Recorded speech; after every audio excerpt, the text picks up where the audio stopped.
Superstitions.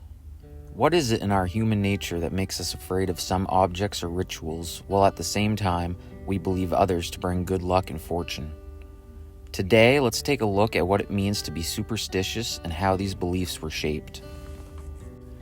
Superstitions can be classified as irrational or attributed to supernatural abilities. Some believe their fate to be tied to magic, amulets, astrology, fortune-telling, and paranormal entities. When it comes to superstition, religion plays a major factor.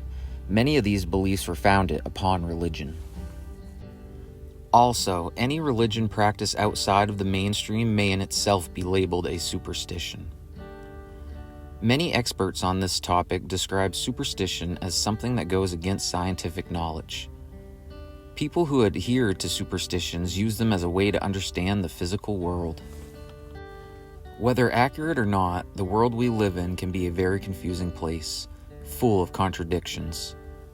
No wonder our ancestors had different ideas on how things worked, just to try to make sense of the chaos known as life. We all need something to cling to, and to try and make sense out of everything. For many, science takes care of this. For others, they search beyond man-made knowledge and seek a more esoteric universal knowledge. In cultures where modern science has not yet been adopted, what some consider superstition is actually the local science or religion of that area or culture. This can be the last surviving remnant of much older beliefs within that culture. The Latin term superstitio came to be recognized as an exaggerated ritual towards prophecies. People who showed excessive devoutness to a specific deity or ritual would be labeled as superstitious. The Romans took note of people who were overly fearful of a specific god. These people were branded superstitious. They saw a parallel between the way these people acted and that of the fear a slave might have for his master. Some have said superstition is any excess of religion in general, and it is linked specifically with paganism. The famed German theologian Martin Luther, who helped bring about the Protestant Reformation, is quoted as saying the Catholic Church is the fountain and source of all superstitions, further explaining that the Church had the same rituals and ceremonies it had 1,000 years ago, and faulting it for not modernizing with the times and new understandings. Some believe superstition can be broken down into 3 categories. These include magic, divination, and observances, where followers search for signs and the timing of certain events that have yet to take place. These practices can conjure ideas of animal sacrifices, oracles, and telling of the future. This can be done by casting bones, reading the entrails of an animal, tea leaves, tarot cards, etc. Other examples include necromancy, geomancy, and aeromancy. This is the practice of trying to find what the future will be by communicating with the dead or reading into what is seen on earth or in the sky. Magical superstitions include witchcraft, potions, incantations, and amulets. All of these practices require strict protocol to be followed to achieve the desired effect. The more one would delve into this world would require increasing states of participation and knowledge. These people could be known as shamans or sages. Performing these lesser-known rituals would endow them with arcane knowledge. And to the followers of these superstitions, the shaman would be seen as a very powerful person. It would be a mistake to discredit all prophecies. They have been with us for millennia. One has to look no further than the Bible to find prophecies. The most popular is perhaps that of the end times and Judgment Day.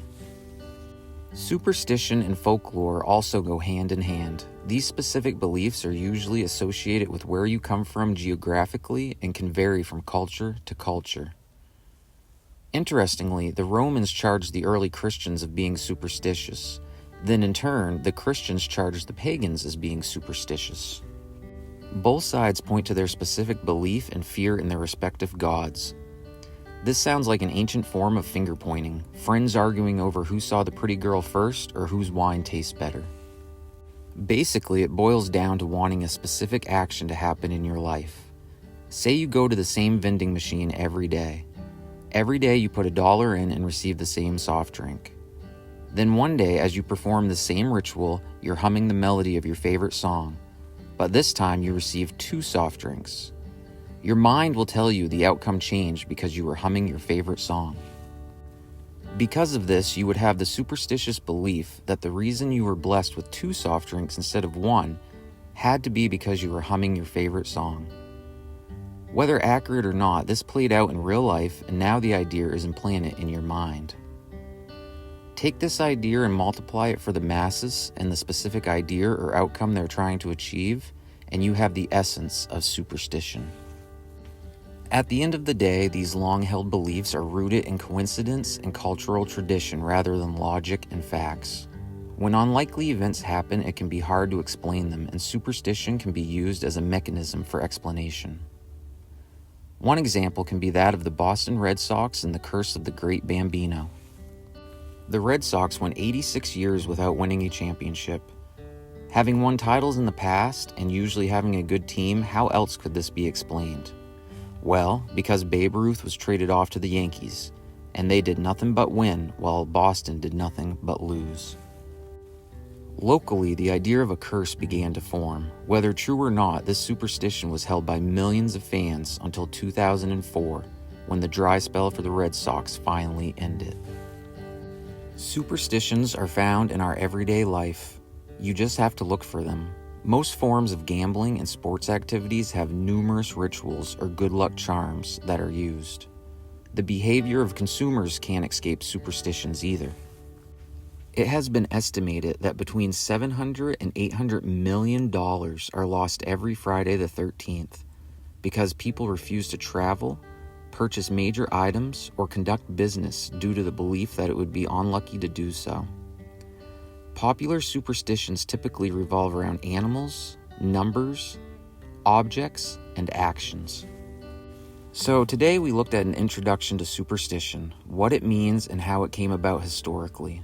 In future videos, we will dive into specific superstitions and those related to different geographical locations and cultures. Thanks for making it to the end of the video. Please hit that subscribe button and check out my other content. Together, we will journey through the world of the unknown and explore all the topics it has to offer.